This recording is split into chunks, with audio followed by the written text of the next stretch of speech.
Hello, and welcome to another episode of the Authentic Audience Podcast. My name is Krista, and I am your host. Apologies in advance. I have a cold, and I was too excited to interview my guests. I have two back-to-back interviews today, and I did not want to reschedule. So I hope that this doesn't get in the way of your listening experience. It's been getting in the way of my experience this week. Let me tell you, I always feel like when I get sick, it's like the universe is mad at me and I get so angry. It throws off my routine. I'm really emotional. I can't work out. I mean, complain. So enter today's guest. It was a perfect opportunity to speak with him. His name is Doug Cartwright. He has an app that he just created called the Daily Shifts.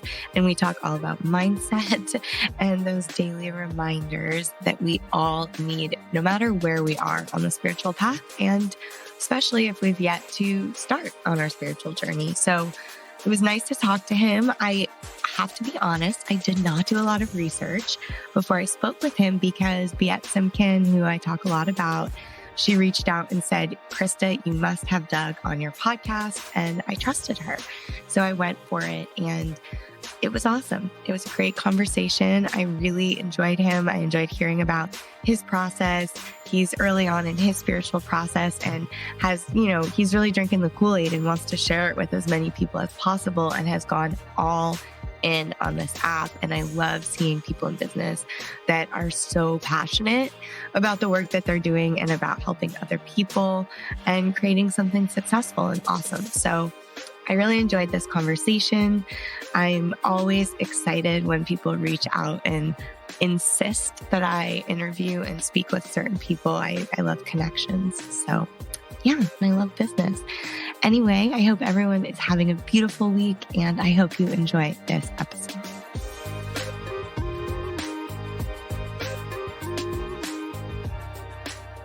Doug Cartwright spent years in the sales industry, but found little fulfillment until he stumbled upon meditation and realized his life was no longer his own. After several years of spiritual work, he learned to cut out external pressures and hear his own soul speak. Now he helps thousands through the Daily Shifts app to find peace in the modern life. I'm excited to welcome my guest today. Welcome, Doug. Thank you so much for having me, Krista. How are you? What's happening in your world? Tell me all the things. It's just crazy right now. I feel like there's this big consciousness movement and everyone is trying to get into spirituality and mindfulness and yoga and consciousness and meditation. It's just a really exciting time to be alive right now. I couldn't agree more. Yeah. So it's funny because usually when I research my guests, I do a lot of research and I'm very picky and selective about who I'm talking to. But all it took to get you here was Biet, who we talk about on this podcast a lot. She said, you should know Doug. And I said, great, let's set it up. So my first question is, why do you think she said that about you? What is it about what you're doing that is so unique and amazing? I have the most beautiful relationship with Biet, and how we met is actually a really cool story and kind of ties into kind of my whole message. So it's interesting. I met Biet in 2017 at Summit. Okay. So yeah, it was really cool. So I was around that time in my life, I was kind of waking up to spirituality, and she was hosting one of her breathwork events. And I showed up and I saw her, and I'd never seen her or heard of her before. And I saw her and my whole body freaked out. I remember looking at her and being like, oh, you're in on a secret. And not too many other people, no one else sees it, but I see it. I see you on a different frequency. And I remember she left this crazy impression on me. And what's interesting was after they closed down the event, it was the first time I ever did holotropic breathwork. And that's a whole nother thing. And when I was leaving, she was passing out some of her business cards.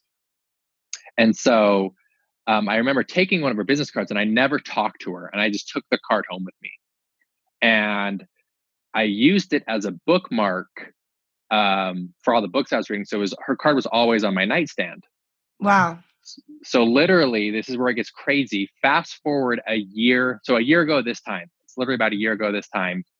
I was working with a spiritual teacher when I was living in Utah, and I kind of felt like I had outgrown her, and I was kind of looking for something more. And then I remember I was at the bookstore and I found this book called Belong. Have you heard of that book, Belong? It's by Radha Agrawal, I have, her yeah. friend. Mm-hmm. Yeah. So I found that book, Belong, and I remember I bought it. I was reading through it, and Radha has her Instagram handle in it, and so I pulled up her Instagram handle, and then I was looking at her Instagram story, and Biet was in her Instagram story. And I was like, oh my gosh, that's Biet. That's the girl from last year at Summit. Like, and I hadn't followed Biet on any social media. And so I immediately followed Biet. And then I look at Biet's story and she's posting, she's kind of like doing like a meditation and walking through it. And I responded to her. And like, keep in mind, I've never spoken to her ever other than that one experience a year ago. And we started chatting just really quickly through her DMs.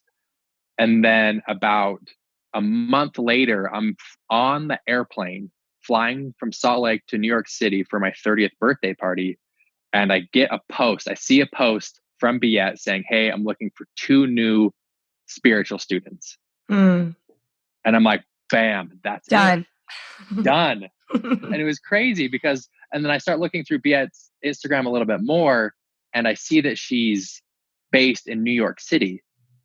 And I'm literally on a plane flying to New York City when I see this. Wow. So I message her and I'm like, hey, you don't know, like we've talked briefly, but like I'm interested in being a student. I'm flying to New York right now. Can we meet in person? And she was kind of like, I usually do phone calls. I don't meet people Yeah, first time. I'm like, that's not yeah. usually her jam. Yeah. She's like, I'm not just going to meet some random, like, no, like I'm telling you, she's like, I feel something different. Let's meet in person. So we meet in person, and I feel like I walked in to meet with her and we like transported into another dimension, and we did crazy spiritual work. And like, we have like such a beautiful, deep bond. And I like still to this day, when we get together, I just went to lunch with her in LA a few weeks ago. And it was like, I feel like our souls just come out of our body and we just are playing on a different frequency. And it's just so beautiful. She's a very, very special person. She definitely has that effect on people. And I really appreciate that, because I think that, I was just watching the video on your website, and we live in a space where woo-woo kind of this attitude around woo-woo, it gets like pushed under the rug, or people don't take it seriously. But what she does is she like brings this like deeply like outer worldly, it's a perfect way to describe it, like other dimension to this plane, and can cut through the bullshit and actually speak to skeptics and CEOs, and my husband, who has like all of his planets in Capricorn, and has to really experience something to believe it. Right. He went to one of her meditations and was like, holy shit, like, Yeah. this is something else. Like, this is really like something else is happening. He had this whole sort of breakthrough. And I think that's one of the things about meditation that's really hard to understand is, you're using these words like, our souls are speaking, and, meeting your highest self. And unless you've really experienced like a deep meditation, it sounds like you're totally full of it, Right. And how are you, I guess, let's start by talking about what it is that you're doing now, and tell me about the app. But then I want to talk about it's easy to get the people like me to try the app. Sure. But I feel like that's not really who it's for, because I've already made that shift. Right. So I want to talk about what the app is. Let's back up. Tell me about that. And then how you're marketing it and who you're marketing it to. Yeah, so it's a really interesting dynamic because my previous work experience was I managed and recruited door-to-door sales guys all across the country. So I was very much like Wolf of Wall Street, slick haired sales dude before I was into any of this. But an interesting thing happened over, doing that for 10 years. I really dove deep into the mechanics of personal development. So Tony Robbins, Zig Ziglar, like really deep rooted foundational self-development attributes and habits. And so I learned a lot of really good habits. And so when and then I fall into this path of spirituality. And so I took, basically a year off of my life, and I went as far down the rabbit hole as far as I could go, doing, from Burning Man to ayahuasca ceremonies to silent meditations to Bali, and did the whole thing and went like really down the path that your own version of Eat, Pray, Love. Exactly. Yeah. I did my version of Eat, Pray, Love 100%. And when I'm playing in this spiritual space, I learned so many amazing attributes that could help so many people. So now I'm like, okay, I've got kind of this real world materialistic content that would resonate with a lot of people, plus this spirituality. How can I bridge the gap and kind of create a modern spirituality piece? Because because in my life, I've kind of seen people are in kind of two groups. It's very like anti woo woo. That stuff's not real. Kind of like what we were talking about. Like I really need to experience it, and it turns a lot of people off. Or there's the people we know that are really woo woo, where that are like, when you say the word manifestation, they just kind of sit at home and rub a crystal on their third eye and try and think $1 million is going to show up on their doorstep. Right. Well, where there's a lot of truth to a lot of the manifestation and energetic, but it requires real work in the real world. Yeah. So it's a combination of the two. And so the Daily Shifts is an app and an online course where we can talk about these quote unquote woo-woo things in a more modernistic vocabulary. And what I've found is, my pinpoint is whatever you want to call it. From the very woo-woo, which is like universal source energy, the universe, your soul, God, to the complete opposite end, we call it a gut feeling or intuition. 99% of people can resonate with one of those terms. Right. From universal source to just like, oh, I had a gut feeling I should do this. And it was inexplainable. And it's like, I had a gut feeling that I should go, turn down this street instead. And there was a car accident or whatever, something crazy. So once we define what that is to you, whatever you want to call that, once we define that, then we can start to peel back the layers and really develop a relationship with that thing. I call it source. I call it the divine. And the way we do that is through these daily habits of being your best self, which are, doing a gratitude list, learning to meditate. We do very basic meditation, setting your goals. What do you even want in your life? And then how do we practice, manifesting those things into your life? So it's very simple, very basic introduction into modern spirituality. Wow. So it's definitely like for people that are just wanting to dip their toes in and, waking up to the idea that there's something bigger going on here. Yeah, so it really resonates with that. But what I've found too is that now that we've been live for about 90 days, is a lot of people who have a deep spiritual practice really appreciate it because it does give you that daily reminder. Which we all need. Right. I was at a meditation or I fluctuate between being a huge skeptic and then I'm a huge woo-woo. I'm a Reiki master and had a call with a psychic last week and talked to my spirit guides and all that. Totally. But I also run a business. So it's like all the things and I bring my spirituality into my work and it's very real. But I was at an event a couple months ago and it was funny because everyone went around the room saying why they were there and like what brought them there. And people had these big, like esoteric answers as to why they were there. And mine was just to remember. Like we need that reminder. And it's like, my spiritual teacher, my spiritual work is it's the idea of like, remember me and I will come, and so love that. I really love that daily reminder idea. And so tell me exactly like what happens when I sign into the app? Like what do I get? Yeah. So we've gamified it. So at the fullest level 10, there's going to be 22 tasks to do per day. That can be overwhelming. So we start very simple. So if you sign up, we're going to walk you through, we have shifts, so daily shifts, right? And there are tasks to do. And so it's a place for you to input. For example, when you first sign in, you're going to do your gratitude. So you wake up really quickly, 3 things I'm grateful for. Then we're going to do a breathing exercise. And that's it for the morning. And then in the afternoon, we do a very quick 30-second meditation to ground you and another breathing exercise. And then at night, another breath exercise with, we call it 3 joys. So 3 happy moments today.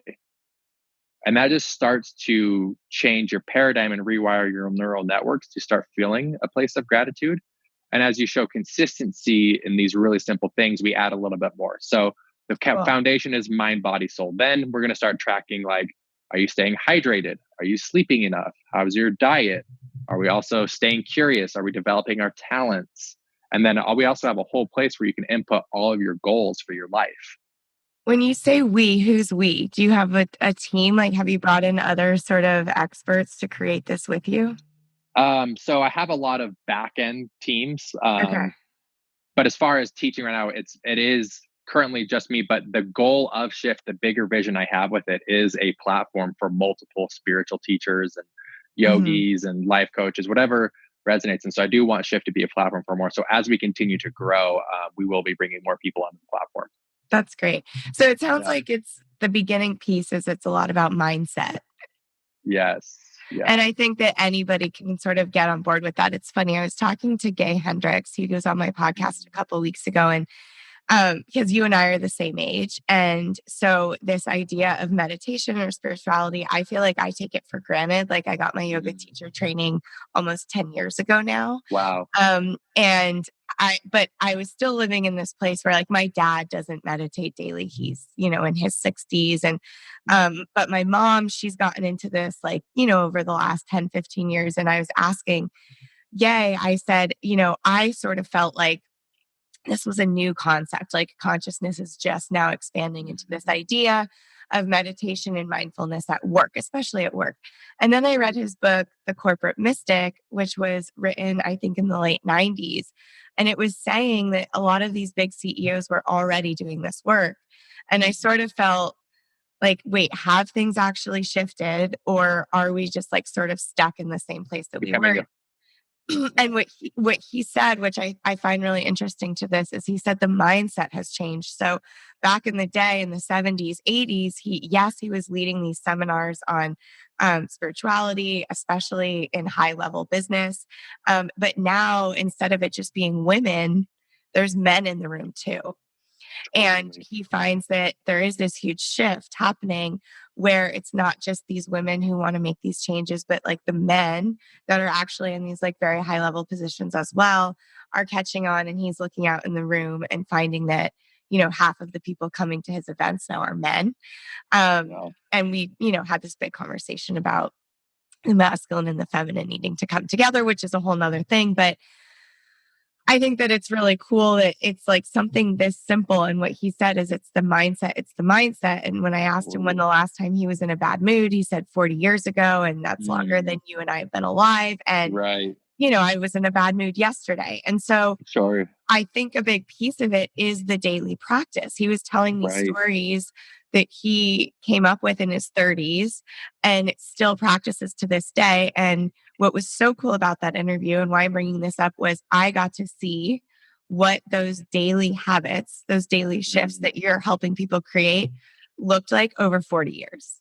wow. And this guy is so happy, Yes. so successful in his business, so healthy physically. He was telling me all about Mhm. his workout routine and in such a loving relationship.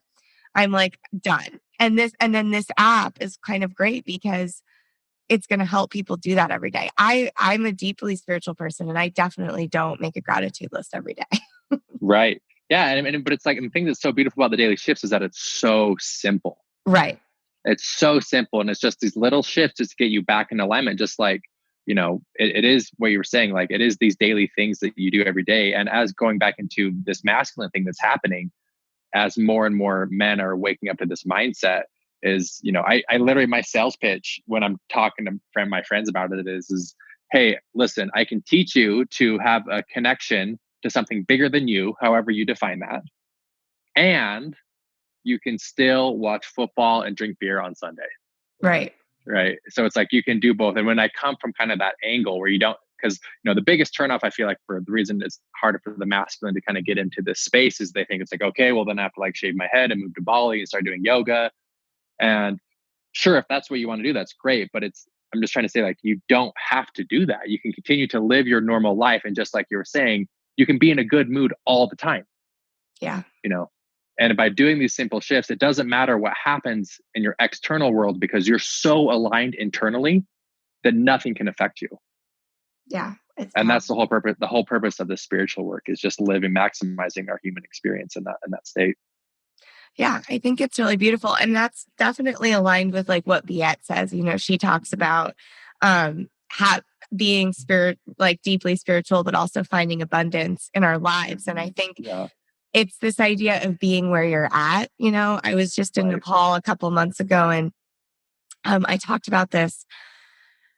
I don't know, actually. I think your podcast is going to come out before, so I'll say it again. But I was in Nepal a couple of months ago, and I was sitting at the feet of these spiritual masters, like literally at the feet of people who have taken sannyas. They live in robes, they live in Shiva temples in Nepal. And I was asking them about, can you be a successful, they call spiritual people, they don't call us yogis because that's what they are. They call us householders. And I was saying, can you have a spiritual practice, a deep spiritual practice and a successful business? Because it's something that I struggle with daily. Like I'm Right. having an existential crisis all of the time, trying to understand what I can do to get my business more in alignment with my spirituality and have both exist at the same time. And what he said, and Ram Dass says this too in other ways, is just be where you're at. So he said, if you want to become a yogi, then don't wear robes and live in San Francisco. Like move to India and go to a cave. If you're in San Right. Francisco, go to the hot yoga class, make the money. Like, Yeah. but just do business with integrity. Like you can, and he was so beautiful. He looked at me and he said, having a successful business, if you're living in integrity and, serving others, will not take away from your spiritual path.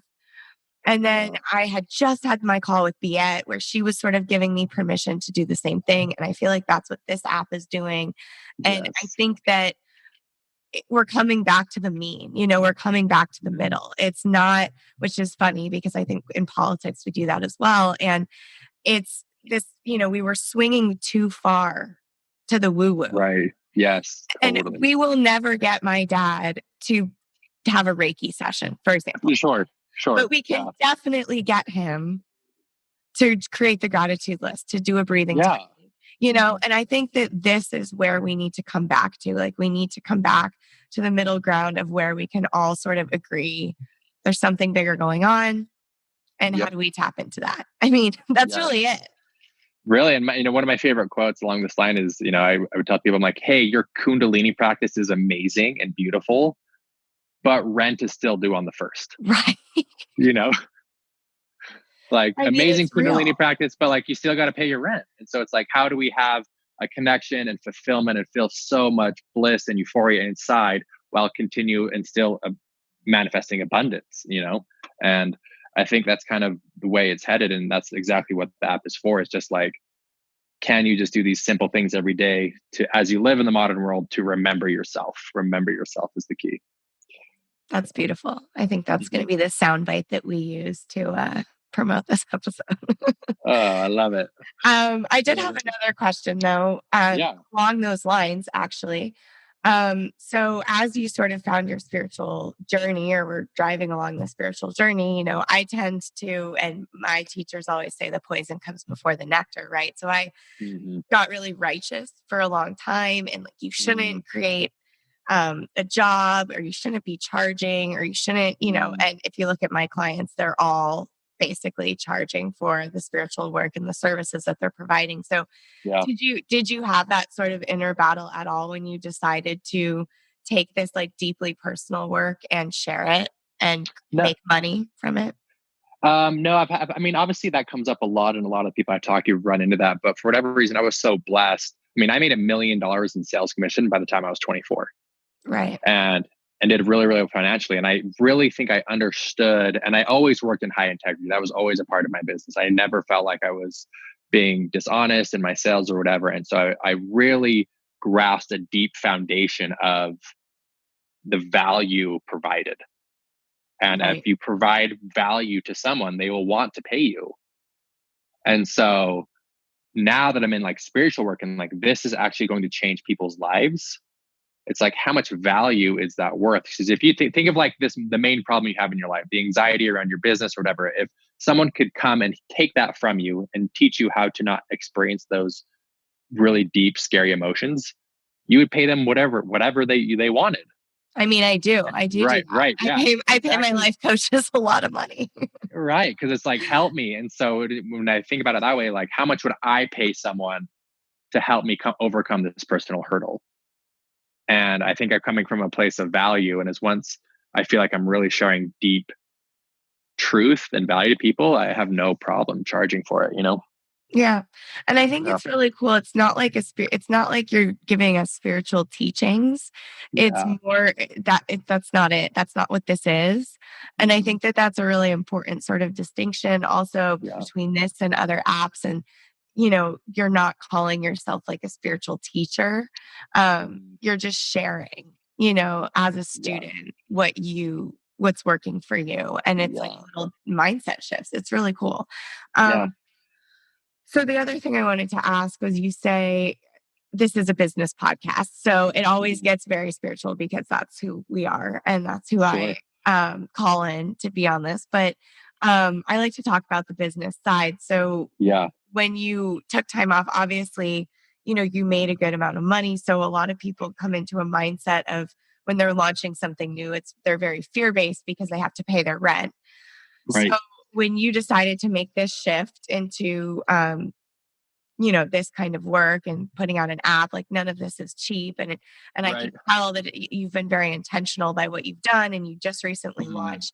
Um, what was sort of that process like in knowing that you needed to hit a certain goal, but also make this app, you said, out of integrity that was really going to help people? Yeah. And so that's a great question. So, one thing that happened for sure was once I got the idea to build the app, I I knew that's what I needed to do. Like, I knew this was it. I wasn't half in, half out. I was like, within my soul and my intuition, I knew this was my next step. So I went all in. And so I tell people all the time too, like, listen, I didn't pay for this all in my pocket. I actually went into $60,000 worth of credit card debt to get this built Wow. because I knew and I have such a deep trust in the universe. The universe has always, always, always provided for me. And so I believe that if I create this product in integrity with myself and the universe and it's going to help people, like, I know I'll be compensated for it. I don't know how, I don't know what that looks like. That's down the road, but I know I just need to keep moving in the right direction. And it's actually one of my favorite stories about trusting the universe was last October. So October 2018, I was literally out of money. Like, I'd maxed out my cards and I had a pretty good looking prototype done with the money I put into it. And um, I'll never forget, I was meditating on my cushion, and I got this deep intuitive hit that was like, you need to go back down to your old place of work and talk to your mentors. And in my head, I'm like, okay, when I'm done with my meditation practice, I'll go down there. And then it was like, no, you need to go right now. So I was like, dang. So I stopped my meditation practice, get in my car, I drive 30 minutes to my old place of work. I walk up to where my mentors are, and my top three mentors in my life are all in the same room at the same time. And Wow. they call me right in. And so we start talking, and they're like, hey, we heard you're building an app. And I actually had a prototype to show them. So I actually had something of value to show them. It wasn't just an idea. I was like, look, I'm all in. This is what I've created so far. And they're like, wow, we love this. They're like, how much would you sell your whole company for today? And I'd never had that question. And I just kind of said, I don't know, $2 million. And they're like, would you let us buy 15% of it for X and X amount? And I was like, whoa. And that was enough money to get me through all of the next year as well. Wow. And so it was such a lesson of like, I went all in. I proved to investors that I was all in by creating an actual product, and I just trusted the universe. Now, I'm not saying anyone listening to this podcast go get in $60,000 worth of credit card debt, Right. but I'm saying once you make the decision that you're all in, it's just, my favorite quote from The Alchemist: the universe will conspire to make it happen. I love that quote. Such a good one. Right? Yeah. I didn't know how it was going to show up. I didn't know who was going to help me. I didn't know where money was going to come from. I didn't know any of the logistics. I just knew it was going to take care of itself. Yeah.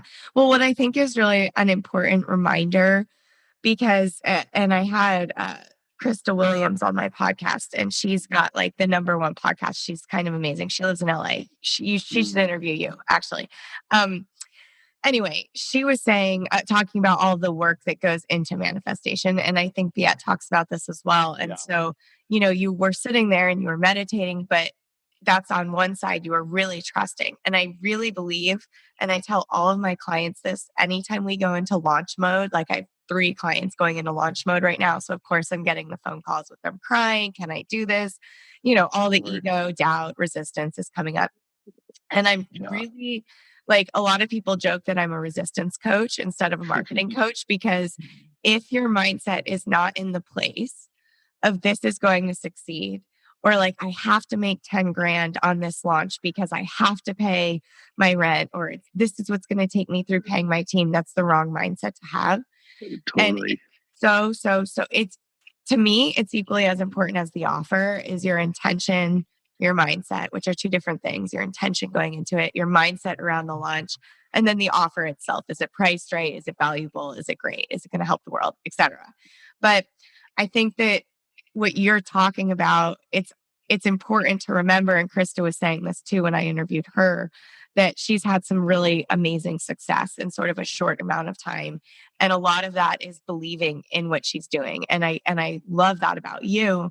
But I also think like going into $60,000 of credit card debt, that's no like small feat. Like you weren't just sitting there on your Zafu meditating all day, hoping for this money to arrive. You were actually building the app, taking the actions. Right. And it has to be both. And there's such a sweet spot. Right. And I find it in my business all the time that when I can really trust that somebody's going to come in and help me with this, or, the strategist that I'm looking for is going to show up, or the client's going to come, and it's okay to fire this client because another client's going to show up, and hold space for that. But then also put it out there, like, and take the action. It's got to be both. And I love that too, because where I feel like it's the manifestation part is the energetic part, where you're truly like, what does it feel like to have this success, right? The massive success for the app, and 1 billion people are using it, and what does that feel like? Okay, now I can recognize the energetic feeling within my body. Then when I go out into the world to make that happen, I give my very best work. Well, you're operating on like a totally different frequency. Right. So it's not just kind of like, okay, I'll go see kind of what happens. I know what it feels like. And it's like, no, I'm going all in. I'm working my ass off, and I'm giving everything the very best of my work. And that's the magic of manifestation. Yeah, it's beautiful. And I can tell, that you really love what you're doing, and it's authentic and it's real. And I think, there's a lot of apps out there. There's a lot of people preaching about mindset, and a lot of them I listen to and I agree with, but I'm also a little skeptical, I think. Sure. Just, I want to make sure people are in it for the right reasons. And that's my own ego and my own righteousness on my spiritual path. That's like, we're all in our own place. And I appreciate everything that you've said. And I think we're both just starting out. And I can feel sort of the humbleness in you and the eagerness to learn. And I think that that's really great. And with the mindset, for me anyway, it's much easier to, like for my clients, you even, for example, say I helped you with your marketing. I can see the future of this app, and I can see like the billions of users or dollars sitting over in the corner over there. And I can see that it belongs to you, and that, you just sort of have to reach out and keep doing the good work and doing it. But I think it's really hard to do that for ourselves. Yeah. And we all sort of need this internal coach. And I feel like that this app is great because not everyone can afford a Biet. Totally. No, yeah, totally. And, I tell people too, a lot too, like the daily shifts, it's not Doug's, it's not mine, right? It's the universe's, it's everyone's, and I just get to be the vessel that gets to birth it into the world. And so, and I wanted to create a product of something, just literally exactly what you said is, some people can't afford a $10,000 spiritual coach. But what I can do is I feel like my responsibility and how I'm going to help people, birth shift in is it opens up the door to spirituality. Right. And so once you go into basically the spirituality path, then wherever you end up working with whoever, that's great. This is just something very simple, very um, affordable that people can just start moving down that path to their higher selves. I love it. So my last question, you write from business to betterment Mm-hmm. a lot. And I just sort of want to dig into that for a moment and unpack that, because I think that's sort of making me feel like, well, does business mean that it's not like it's putting business in like a negative sense? Sure. We've been talking about business a lot, and I kind of want to just get what you mean by that. Get And clear. Yeah. Yeah. So if you kind of look, if you view some of the other videos on my page and kind of more of my personal story, when I mean business, what I mean by that is not the business I was in I was looking for external things to make me happy internally. Right. And so I bought the Mercedes. I was going to the World Series and the Super Bowl and buying all the nice clothes and like the business world, like the bling bling. But I was so miserable inside.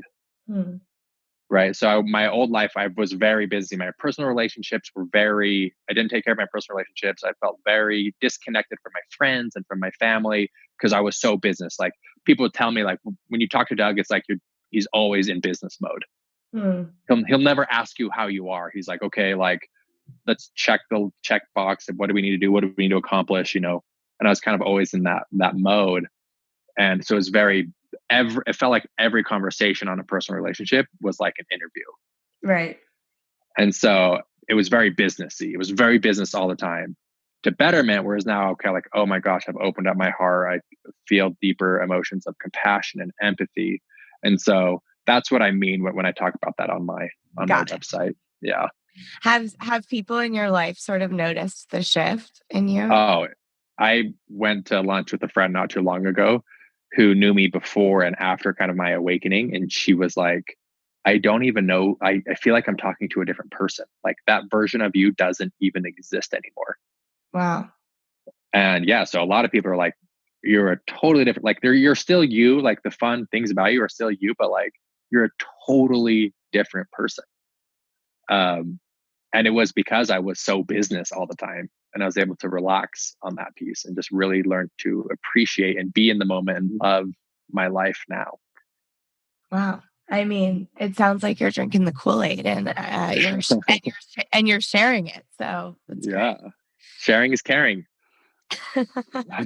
So what are the next steps like for you? Where you launched 90 days ago, so it's out in the world. What are you working on now? Like, what do you do now that it's out? Yeah. So I have a really pretty, not simple, but very efficient online course right now. Right now we are working on revamping that course and like really going in with multiple videos, multiple worksheets to really evaluate your life, where you are at in your life right now, and how we can get you to your next place, how you can overcome your current negative emotions and really feel like you're truly alive. So we're going to create a deeper, more meaningful online course. That's what's next. And then of course, we're also going to create an Android version because we're not on Android right now. Got it. People still use the Androids? Yeah, right. That was kind of my thing. My dev team was like, do you want to make an Android version? I'm like, oh, that's still a thing. Yeah. Somebody texts me in their text screen. I'm like, I'm never going to text you that. Yeah. We're not working together. That's really exciting. So 2020 is looking promising, and a lot. I know thousands of people have downloaded it, so you're getting good feedback. Yeah, it's crazy. We haven't done any advertising spend on it yet, and just through word of mouth. I mean, I only have like 5,000 followers on my Instagram. I'm not like crazy popular on Instagram, but just through word of mouth, not yet. It's coming. Just through word of mouth, either today or tomorrow, we're going to hit 5,000 downloads. Oh, congrats. That's so just exciting. Word of mouth, just people loving it and sharing it and using it and like seeing the effects. And I've had so many people DM me being like, man, this app is what I've been waiting for. I've been waiting for someone to make this. Thank you for doing it. I'm just like, wow, we have that many users without even that's marketing. really good. We always say, Clay and I are like, you cannot market something that's not good. Right. And marketing can't make it better. anyway. Totally. Right. So if you Great have feedback. something that's good and you have that momentum organically, then marketing is just going to help you. If you get it in front of somebody and they're going to like it, then marketing is a great investment. But if people that you're showing it to aren't liking it or aren't downloading it, then we always say work on the product first and then do marketing. Totally. So it sounds like you're ready to scale this thing, and that's really exciting. Yeah. We're moving. We're going. We're doing it. This is it. We're going for it. That's awesome. Well, I'm happy to know you.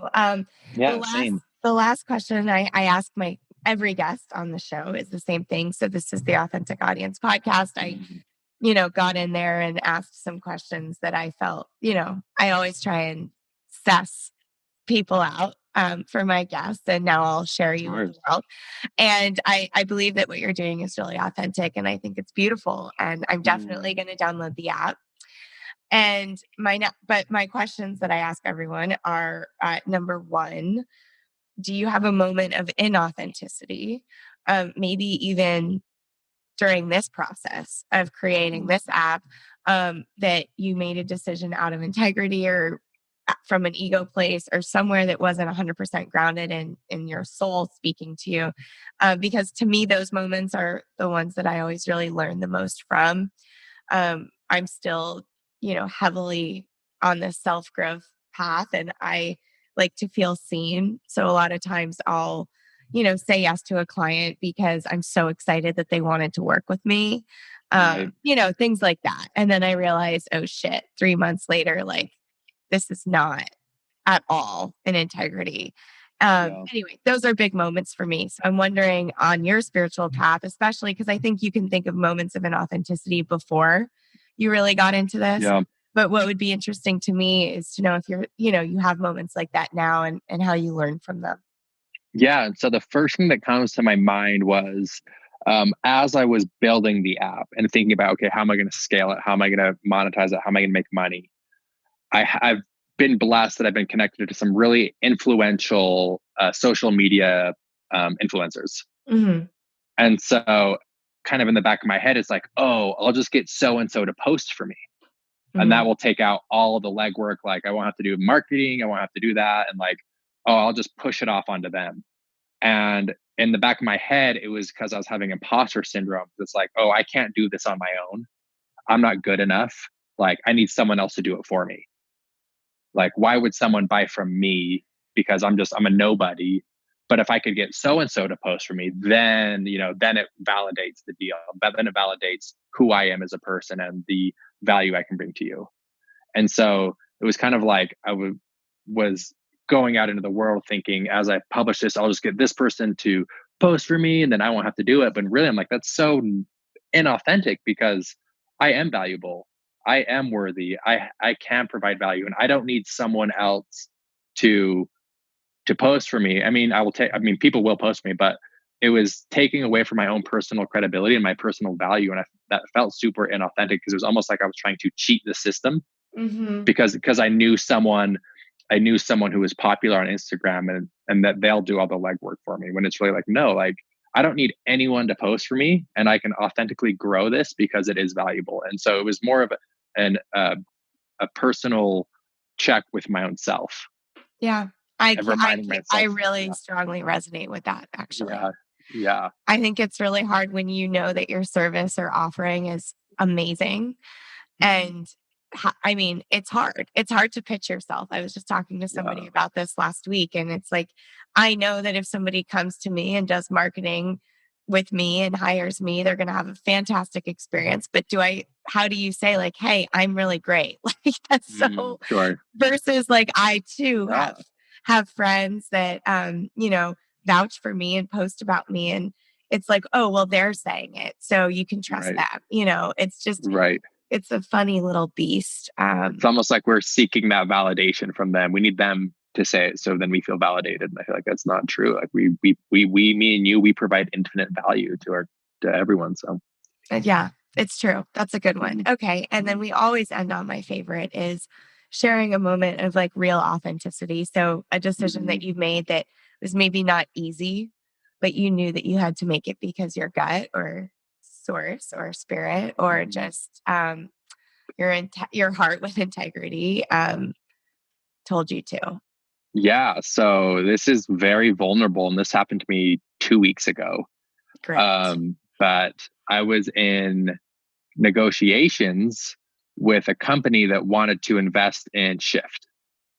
And they kind of have a separate vision of what I had, and um, kind of a different play. And so when I went to met with them, and I mean, obviously we're spending money on marketing right now. So like the funds for the business are low or lower than normal right now. So I'm kind of like hurting for a little bit of cash, but it's like, we'll get through the holiday and hopefully we get a good Black Friday bump and it'll take care of it. But anyways, um, this company sat me down and they're like, hey, and we actually want to do a acqui-hire, which is an acquisition. We'll take over your whole company, and we want to hire you on to work for us for 3 years. Yikes. And they offered me the largest check I'd ever been offered. It was a 7-figure check. And I was like, whoa, and a really nice salary. But I just knew the integrity of me. It's like our missions aren't fully aligned, and this dream will die. And it won't be me being able to express myself most authentically the way I want to. And so I turned down their offer. And it was an offer that I think most people looking, would have taken, a 7-figure offer. And I was able to so easily walk away from that because I know it wasn't aligned with my truest and fullest expression of myself. I love that story. And I think my favorite thing about you, after this conversation is it doesn't, as successful as you are in business, and it just doesn't seem like you're super driven by money. And it's nice to see a CEO and a founder that, that's not first and foremost. It also isn't for me. And it's a struggle. It's a challenge. I say yes to things I shouldn't because they're financially really bad decisions. But, I've had someone yesterday, like, why are you still working with this person? I'm like, I look at the bigger picture, having this person in my court. I don't care that, it's not about the dollar sign. It's about, whatever, whatever, whatever. And so it's nice to sort of recognize that in a fellow business owner, because I think that the money for me has always been secondary, and I trust in it enough. And I think I'm privileged enough also. Like, I don't want to forget that. I've had so many people help me, and, there's been my family has helped me. I never, had to worry about not having a roof over my head. Like, my basic needs have been met, and it's allowed me to make bigger risks and take bigger risks in business, and especially financially, and knock on wood, it's paid off, at this point. Totally.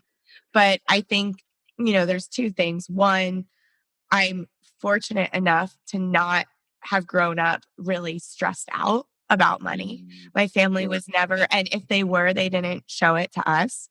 So it was like not a fear that I had until later in life. I realized, wow, this is a fear that people have. Scarcity is real. And that was a huge blessing. And I know that. But the second piece is I care so much about my business, and I know it's business, and I know it's marketing, and it can feel very like salesy. And what you have to do now is raise money, and you have to get people to buy your app. But at the end of the day, if somebody buys your app, their life is going to change. Totally. And Like, that makes it easier to ask them. And so getting them to give you money, it's like, obviously give this money to me. Like, obviously, because of course, it's like your whole life is going to change. Yeah. And when you have that sort of mentality around what you're doing, and you believe in it and you love it and you're of service, I think that's the most we can hope for at our age, with the blessings that you and I have, and the platforms that we have. Like, it's all we can do. So I'm I happy couldn't have to said know it better you. myself. Good luck. Very well said. Thank you so much for having me on. Tell us quickly. I'll put this in the show notes, of course, but how can we find you? How can we find the app? Give me all the calls to action here. Cool. Yep. So my personal Instagram is Doug_Cartwright. And then you can find my app in the Apple iStore. It's The Daily Shifts or thedailyshifts.com. Very cool. Very cool. Well, I'm looking forward to seeing all of this unfold for you and would Yes, be happy to talk to you again and meet in person one day. we will. And I know that. I do too. So for everyone tuning in, thank you for being here. Thank you, thank you, thank you. And until next time, keep growing.